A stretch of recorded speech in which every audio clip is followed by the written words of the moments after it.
Losing your dad. Anyone else want to volunteer? A nightmare would be to them. What about you, buddy?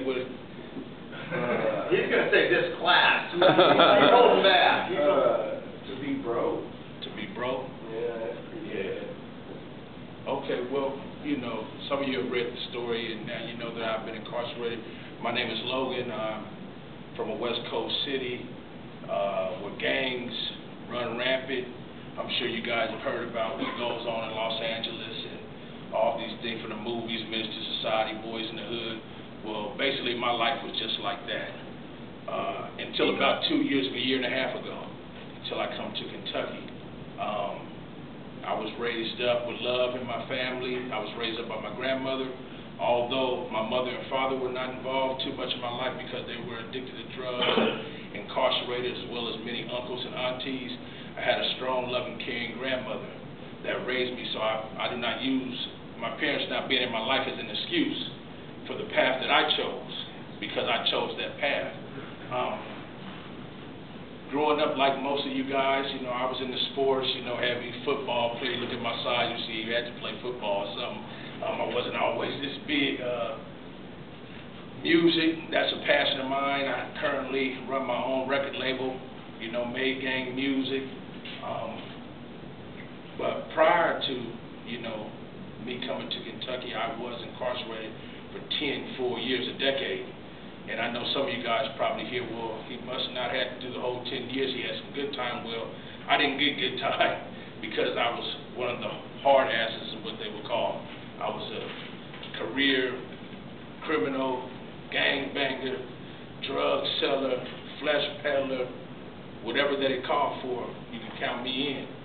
At the age of 12, I basically signed a death certificate, and I called it death certificate because I joined up with the Crips gang. And I know you guys are familiar with the Crips. You know, a lot of guys in my neighborhood, they had older brothers, cousins, they were gang banging. Younger brothers were my friends. We played sports in the middle of the street, trick-or-treated, but around the age of 12, I decided to join up with the crew like everybody else, being a follower, not a leader. During that time, I lost a lot of friends.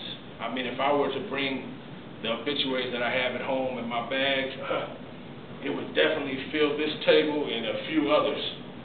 That's how many funerals that I attended growing up. Well, I'll say at least until the age of 22 before my incarceration. So that, you know, basically today I don't really have any true friends because they're either dead or they're doing life in jail for killing another person. That's how serious it was. During that time, myself, I had been shot 5 times. I walk around with a metal rod in my right femur, screws in my knee, screws in my hip. That was 2 different occasions, but on countless occasions, my life, you know, almost was took. But like I said, I was a career criminal. I was addicted to that lifestyle.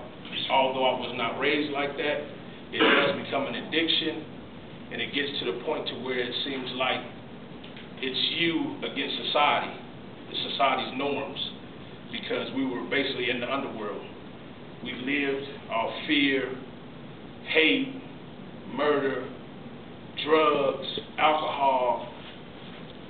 All those things were a combination that turned me into the person that I became at that age.